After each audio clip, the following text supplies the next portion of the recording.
আপনাদের নাম খাতায় উঠে গেছে, যে কে কে নিহত হয়েছে, কারা কারা আহত হয়েছে, আহতদের তালিকা হয়েছে, এটা কিন্তু আমরা সব জায়গায় উঠে গেছে। এই উঠে যাওয়ার বিষয়টা থেকে যে আসলে পাওয়া না পাওয়া যদি আমরা চিন্তা করি, তাহলে কিন্তু এই সারা জীবনও এই পাওয়া না পাওয়ার কথা বলে শেষ করা যাবে না। আমরা সবাই বাংলাদেশকে ভালোবাসি, আমরা সবাই একসাথে ঐক্যবদ্ধ হয়ে এই দেশের জন্য আমরা কাজ করতে চাই, জোয়ারের জন্য কাজ করতে চাই। কোনো অভিমান না, কোনো দলাদলি না, এবং কারোর সাথে কোনো রেশারেশি না। কারোর যদি কোনো কথা থাকে তাহলে আলোচনায় বসতে হবে। সেটা উন্নয়ন, জোয়ারের উন্নয়নের দিকে হতে পারে, শিক্ষামূলক হতে পারে, পরিবেশমূলক হতে পারে। যদি তোমরা এই জোয়ারের জন্য যদি কিছু করতে চাও, আমাদের জেলা প্রশাসক সাহেব আছে, আমরা যারা আছি, আমাদের সাথে আসো, বসো, তোমরা কিভাবে চাও, কি করতে চাও, আমরা সার্বিক সহযোগিতা করার জন্য তোমাদের পাশে আছি। আমি কথা পাচ্ছি না, সমস্ত জুলাই যোদ্ধাদেরকে আমার ব্যক্তিগত পক্ষ থেকে আমি সাধুবাদ জানাই এবং অভিনন্দন জানাই। কেন সেই সময়টা সরাসরি পাশে না থাকতে পারলেও মানসিকভাবে সমস্ত সাপোর্ট এবং যোগাযোগ কে কোথায় আছে তাদের প্রত্যক্ষভাবে আমার সাথে যোগাযোগ ছিল। এবং আমি নিজে আমার ঢাকায় আমার বাড়ি হামলা হয়েছিল, যে প্রথম যে 22 জুলাই যে আমাদের মিরপুর 2 নম্বরে যে যুদ্ধটা হয়েছিল আমাদের সাথে, সেই যুদ্ধ পরপরই সন্ধ্যার পরপরই ছাত্রলীগ এবং পুলিশ একসাথে এসে আমার বাড়ি ভাঙচুর করেছিলেন। আমার ছেলে ওই গ্লাসের, আমার জানালার গ্লাসে আহত হয়েছিলেন। এবং তারপর থেকেই আমি আর কখনোই জোয়ারের বাড়ি, ঢাকার বাড়ি কোন জায়গায় আমি থাকি না। আবার এই 5 তারিখেই প্রথম সন্ধ্যার সময় আমি বেরোয় রাত্রে বাড়িতে যে আমি শুয়েছি। আমাদের জীবনও এই অক্টোবর মাস থেকে আমরাও কেউ বিছানায় ঘুমাতে পারিনি। সেই জন্য যে কারোর সাথে কারোর আমি তুলনা করতে চাই না, এবং সব জায়গা থেকে সবাইকেই আমাদেরকে সম্মানিত করতে হবে। যে যতটুকু কাজ করেছে, যে যতটুকু সম্মান পাওয়ার প্রয়োজন, সবাইকে আমরা সম্মানিত করে একসাথে পথ চলতে চাই। সবাই ভালো থাকবেন, সবাই সুস্থ থাকবেন। আবার দেখা হবে আপনাদের সাথে। আসসালামু আলাইকুম।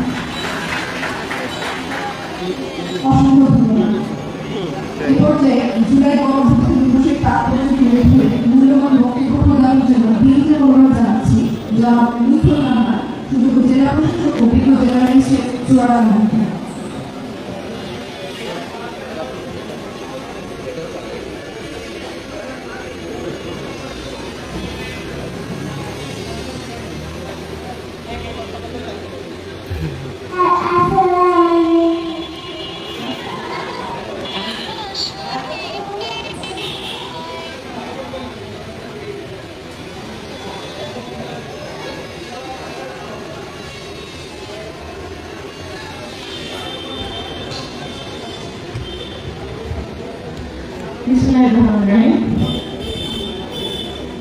জুলাই গণঅভ্যুত্থান দিবস 2026 উপলক্ষে আয়োজিত আজকের এই আলোচনা সভা ও সংবর্ধনা অনুষ্ঠানে সম্মানিত উপস্থিতি এবং আমাদের এখানে সম্মানিত অতিথি হিসেবে উপস্থিত আছেন আমাদের জেলা পরিষদের সম্মানিত প্রশাসক মহোদয়, আমাদের সিভিক স্যার, আমাদের সিভিক স্যার মহোদয়, জেলা পরিষদের প্রধান নির্বাহী কর্মকর্তা, আমাদের অন্যান্য সক্রিয় সহকর্মীবৃন্দ এবং যাদের জন্য আজকের এই আয়োজন, আমাদের খুবই শ্রদ্ধা সম্মানের জুলাই শহীদ পরিবারের সদস্যবৃন্দ এবং আমাদের খুব প্রিয়, আমাদের গর্ব অনুপ্রেরণা জায়গা আমাদের আহত জুলাই যোদ্ধারা এবং আমাদের পরবর্তী প্রজন্ম একজন বলে গিয়েছে জেন আলফা, সেই জেন আলফা সদস্যবৃন্দ সবাইকে জেলা প্রশাসনের পক্ষ থেকে সালাম এবং শুভেচ্ছা জানাচ্ছি। আসসালামু আলাইকুম এবং শুভ দুপুর। আমরা কথায় কথায় অনেক দূরে চলে এসেছি, তবে কথার শুরুতে আমি গভীর শ্রদ্ধা করে স্মরণ করছি আমাদের সকল শহীদ জুলাই যোদ্ধাদের এবং তাদের আত্মার মাগফিরাত কামনা করছি।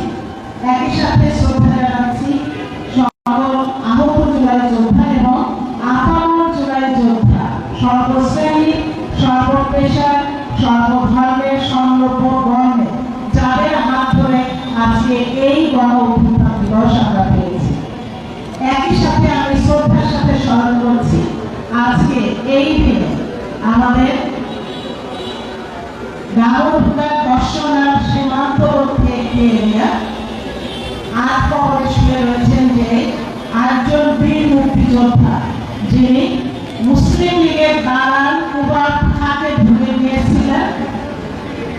ধরে নিয়ে আসা হয়েছিল মুক্তিযোদ্ধাদের ক্যাম্পে 4 আগস্ট 1971 সালে এবং 5 আগস্ট সকালবেলায় এই কুবাব খার সহযোগীরা গিয়ে মিথ্যা কথা বলে প্ররোচনা দিয়ে যে মাঠের সব ফসল কেটে নিয়ে যাচ্ছে রাজাকাররা, এই কথা বলে মুক্তিযোদ্ধা ক্যাম্প থেকে একজন আজানের উত্তর দিয়ে নিতে হবে।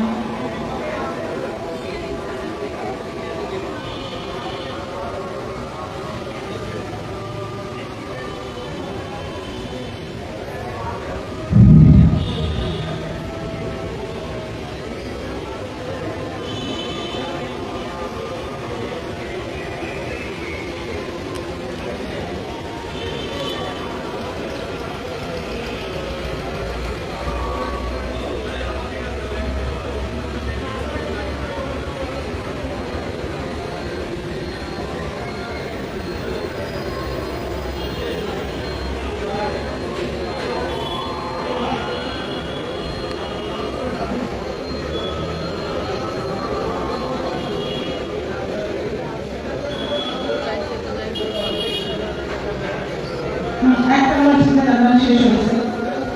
যেমন আমি যে কথা বলছিলাম সেখানে ফেরত আসি। আমাদের 8 কবরের সাহিত্য শহীদ বীর মুক্তিযোদ্ধা হাসানের নেতৃত্বে সেই দিন তারা মুক্তিযোদ্ধারা 2 দলে বিভক্ত হয়ে সেই মাঠে আসে এবং 5 সেনারা তাদেরকে হত্যা করে। শহীদ হয় আমাদের কমান্ডার হাসান সহ, হাসান, তারিক, খবর সহ আরো 5 জন, মোট 8 জন বীর মুক্তিযোদ্ধা। আমরা তাদেরকে গভীর শ্রদ্ধা করে স্মরণ করছি। আমাদের আজকে সকাল থেকে সেখানেও প্রোগ্রাম চলছে, একই সাথে আমাদের এই আয়োজন, সবকিছু মিলিয়ে আমাদের যে নির্ধারিত সময়ের মধ্যে আমরা শেষ করতে চেয়েছিলাম সেটা আমরা পেরে উঠি এবং আমাদের এই আয়োজন শেষ করে আমি চলে যাব আমাদের জুলাই যে 2 জন শহীদ জুলাই যোদ্ধা রয়েছে তাদের কবরে পুষ্পস্তবক অর্পণ করতে। এই জন্য আমি খুব বেশি কথা এখানে বলতে চাচ্ছি না, তবে বারবার আমরা যে কথাটি বলছি যে মুক্তিযুদ্ধ বড় না জুলাই যুদ্ধ বড়। মুক্তিযুদ্ধ আমাদের অস্তিত্ব, মুক্তিযুদ্ধ আমাদের মূল অনুপ্রেরণা এবং সেই অনুপ্রেরণায় অনুপ্রাণিত হয়ে আমাদের সেই চেতনার হাত ধরে এসেছে জুলাই যুদ্ধ।